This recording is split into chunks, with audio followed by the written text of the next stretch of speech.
7. The Big Stink. Mona's ears twitched as she listened, barely daring to breathe. See? There's everything you like here, darling. The binoculars. Where are the binoculars? Right here, my sweet aroma. Steps crossed the room, and Mona could hear the door to the balcony being pushed open. Do you think it's safe out here? Came Lord Sudbury's voice. You know the balconies are private, dear, said Lady Sudbury, and well hidden by branches. Mr. Heartwood thinks of safety above all else. If you're certain. The suite was silent for a moment, and Mona imagined Lord Sudbury gazing out through the binoculars across the treetops. What should I do? Mona wondered. How long will they stay in the suite? What if they spend all afternoon here? She had to keep working. There was still lots to do in the rest of the hotel, but she didn't want to suddenly show herself. They were guests, and she wasn't supposed to be in their room. Not to mention that if she surprised them, they might spray. And then she'd be in big trouble. Oh, come, please, darling, put those down. You won't see anything from here. We're up too high and very far from home now. Try to forget. Forget! Cried Lord Sudbury, when I know wolves are in the forest. And not just 1 or 2, mind, a whole pack, and more are gathering, Rose. Wolves? Mona remembered them from the night of the storm. Were more really gathering? Oh, Hawthorne, you're always worrying about something, continued Lady Sudbury. Wolves, coyotes, foxes, even spiders. And that's why I booked us here for an extended stay. There is nothing to harm us at the Heartwood Hotel. Wolves do not even know where it is. We are safe here, Hawthorne. Safe? Safe? Deep breaths, Hawthorne, deep breaths. You're working yourself up again. I am not, cried Lord Sudbury. Mona could hear him pacing. It's not like you heard the howls. It was me who woke up that night. I heard them. His footsteps grew louder and louder. Mona knew Lord Sudbury was in the bathroom now. And I can't forget them, no matter what you say. It wasn't you who... Ah! Mona looked up at a very handsome, very distressed skunk. He was wearing a black and white striped tie that matched his fur. His tail shook. Mona opened her mouth to explain, but too late. Whoosh! Lord Sudbury sprayed. The smell instantly filled the room and the tub. Mona pinched her nose, but it barely helped. She gasped and choked. Oh, Hawthorne, murmured Rose, you just had to spray, didn't you? And after what Mr. Heartwood said, now we will have to leave. So much for safety. So much for relaxation. It was just a little, cried Hawthorne, who tugged at his tie. Rose, I didn't mean to, but look! Lady Sudbury's steps grew louder as she walked into the bathroom. A mouse! She gasped, looming over Mona. Lady Sudbury's black fur was curled and tied with tight, white bows, while her white fur was brushed smooth and sleek. Her tail shook, and Mona thought she, too, might spray. But then she cleared her throat, and her tail stopped shaking. Who are you? She demanded. Mona stood up, pinching her nose. She tried not to tremble as she looked up at them. I'm the maid, she said. The what? Asked Lord Sudbury. I think she's the maid, my darling, replied Lady Sudbury. Mona unpinched her nose, the terrible aroma overwhelming her again. She tried to ignore it as she continued quickly. Yes, I'm the maid, and I was just finishing cleaning the tub when you arrived. I'm so sorry. Lord Sudbury stared sadly at her, twisting his tie in his paw. It's too late now. It's my fault, said Mona. It is your fault indeed, said Lady Sudbury stormily. I expect you will explain everything to Mr. Heartwood. Of course, stammered Mona, her heart sinking. But to Mona's relief, Lord Sudbury quickly said, Oh, don't make her, Rose. What if Mr. Heartwood asks us to leave? It was me who sprayed, after all. I can't bear to go home now when we've just arrived. But the smell, she replied. The other guests and Mr. Heartwood are sure to notice even this little bit. It's too powerful. Powerful. Mona had heard that before, and it gave her an idea. The peppermint!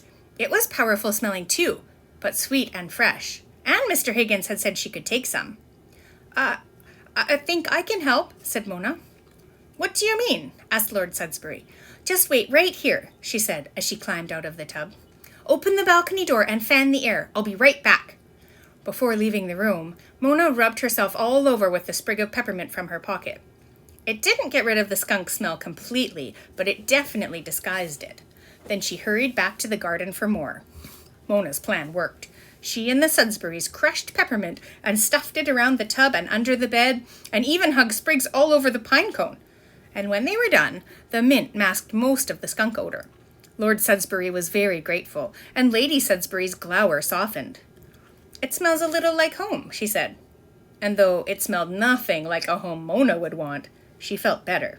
Better enough to scurry away to have a bath, telling Tilly that she was dirty from the cleaning, which was sort of the truth.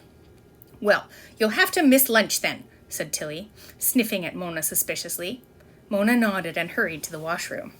She ran a bath and scrubbed well, using a soap that was shaped like a little heart. The bubbles smelled like nuts and honey and made her think of cozy nights and full bellies.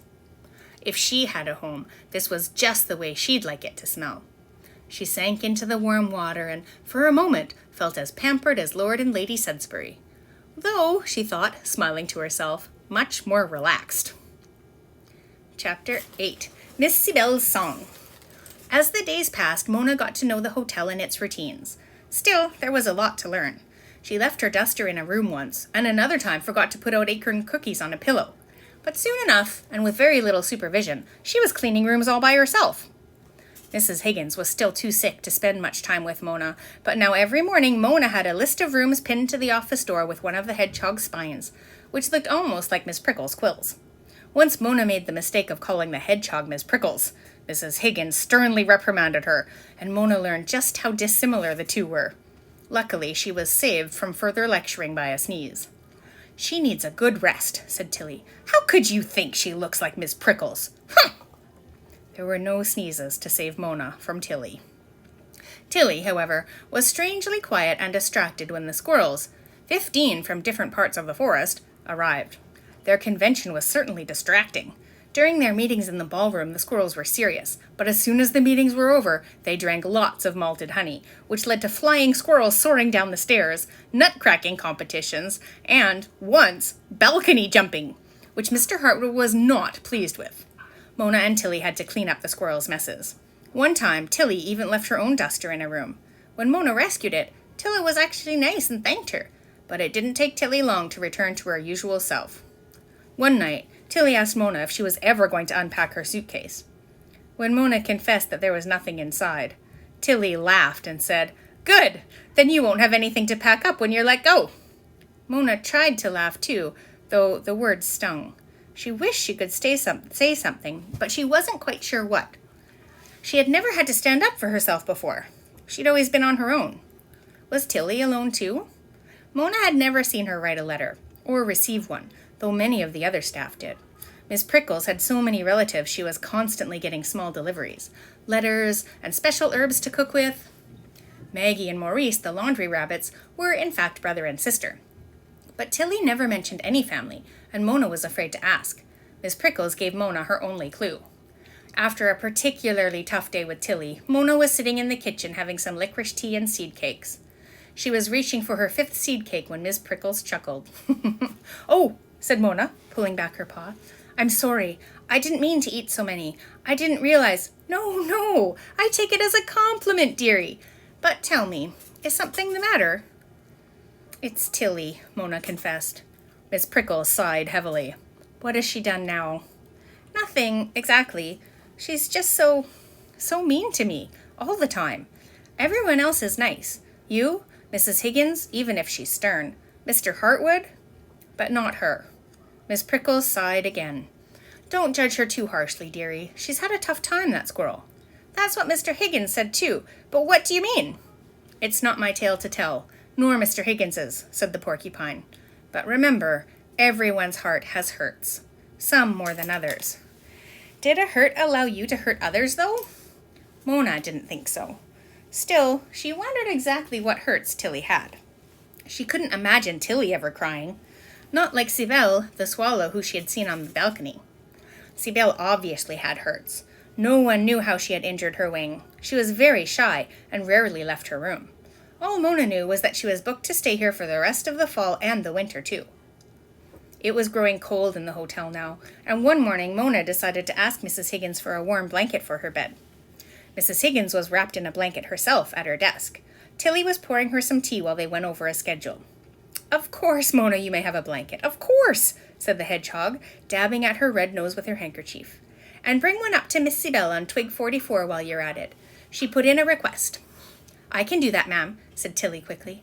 "It's best if Mona does it. Miss Sibel is very shy."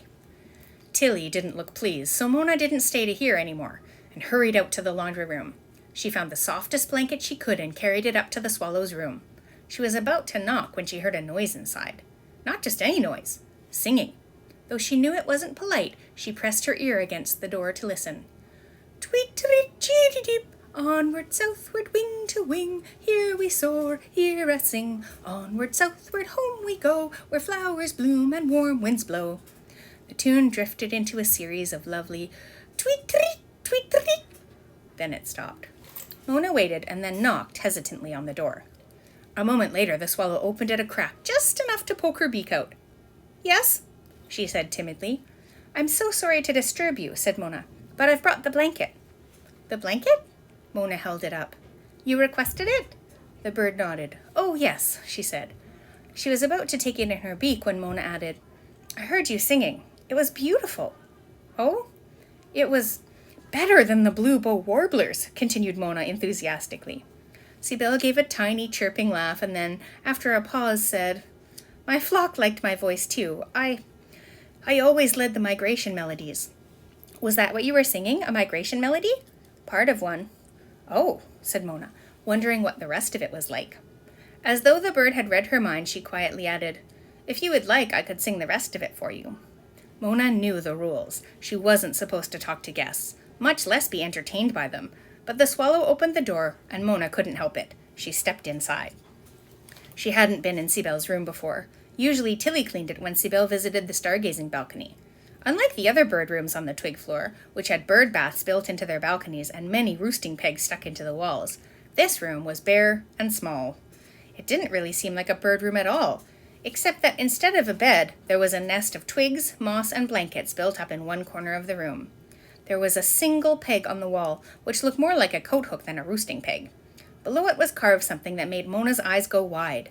Another heart, just like the one on her suitcase, except this one had an inscription below it.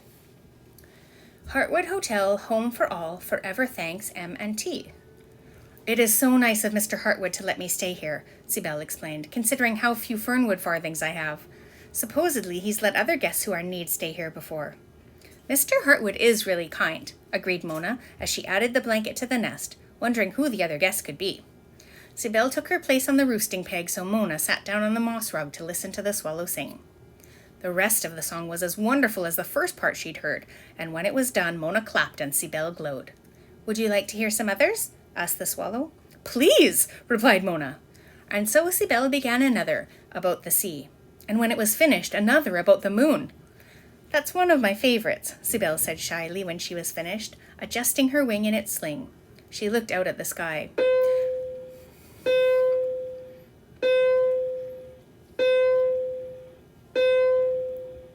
Sorry, I'm recording this in my office, and it's recess time while I'm recording it.